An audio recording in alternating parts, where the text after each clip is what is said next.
C'est vrai que c'est pas facile d'être intéressant lorsque tu parles à l'oral, tu vois, c'est assez compliqué. Sauf que c'est pas quelque chose de naturel en fait. Tu peux venir acquérir ça, contrairement à ce que pas mal de gens peuvent te dire, c'est ou tu es intéressant de base ou non.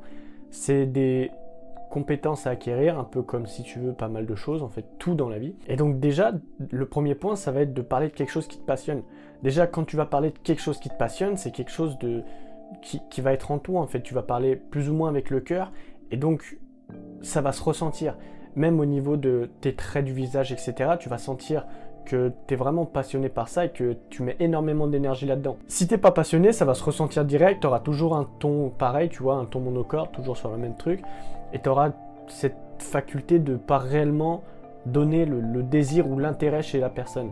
Moi, pas mal de personnes avec qui j'ai parlé, quand ils me parlaient d'un projet ou etc., tu sentais que c'était quelque chose qui les intéressait, et puis d'autres personnes, tu sentais que c'était nul en fait, tu vois, ça les intéressait, mais pas plus que ça. Et ça se ressent simplement dans l'énergie qu'ils mettent à te transmettre le message. Après, il y a ce que j'appelle la stratégie Yves.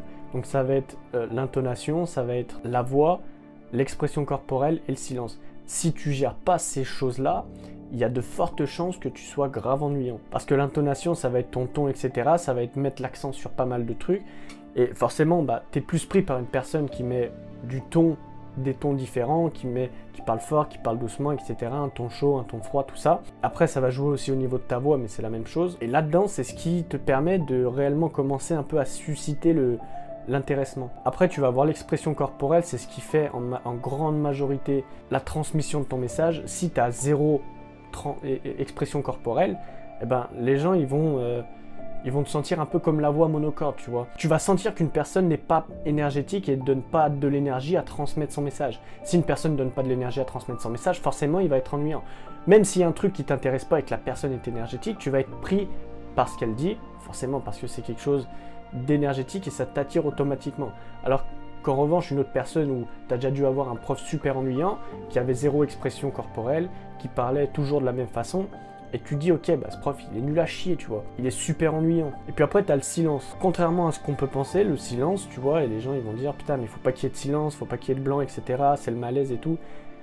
Mais en fait le silence, ça permet simplement de clarifier les idées, clarifier ce que tu viens de dire, tu vois, c'est simplement un tri.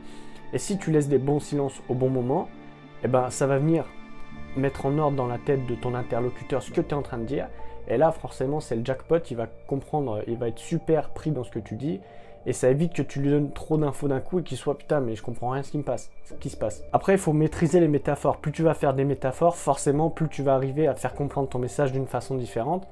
Et puis, vu que les personnes aiment bien un peu tout ce qui est histoire, etc., ça te permet aussi d'imager la chose. Parce que toujours balancer du contenu comme ça sans réellement avoir des images, tu vas être intéressant, mais ça va être assez limité, tu vois. Les personnes ne vont pas non plus se souvenir ou vont pas faire des rapprochements. Et aussi que tu arrives à faire passer tes messages au travers d'histoires. Donc s'il y a des histoires que tu connais auxquelles tu veux faire passer un message, tu utilises ces histoires comme un canal si tu veux. Et puis les personnes vont être pris parce que c'est comme ça en fait. Tout ce qui est histoire, etc., les gens kiffent de ouf.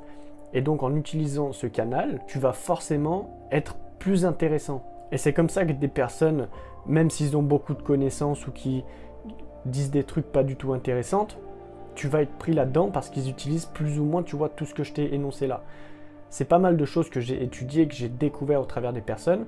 Et lorsque tu entends des personnes raconter des histoires ou faire des conférences ou tout ça, tu vois, ils vont mettre en place un peu tout ça, ils vont faire des histoires, des métaphores, ils vont utiliser la stratégie Yves que je t'ai donnée. Et en mettant tout ça en place, tu vas forcément attirer l'intéressement des personnes. Après, tu as d'autres outils qui viennent en place pour augmenter, si tu veux, l'intéressement et puis rallier les autres à ton point de vue, etc. Notamment un qui s'appelle le VACOG, qui va te permettre de... En fait, ça va être ton canal de communication principal. C'est ce qui va te permettre de mettre une personne dans un temps, dans un lieu, etc. Toutes les personnes utilisent ça lorsque, si tu veux, elles parlent. Et c'est quelque chose de très intéressant à mettre en place parce que si tu fais pas ça, eh ben, la personne ne va pas réellement se sentir touchée par ton message. Et si tu veux utiliser ça, je te laisse télécharger le premier lien dans la description. C'est ce qui va te permettre de faire passer tes messages, d'être réellement intéressant. C'est vraiment, si tu veux, la cerise sur le gâteau. Et je te laisse regarder ça. Tu vas avoir aussi d'autres outils que tu pourras mettre en place lorsque tu pourras communiquer avec les personnes. Je te laisse découvrir ça, c'est le premier lien dans la description. Moi j'en ai fini avec toi. Ciao!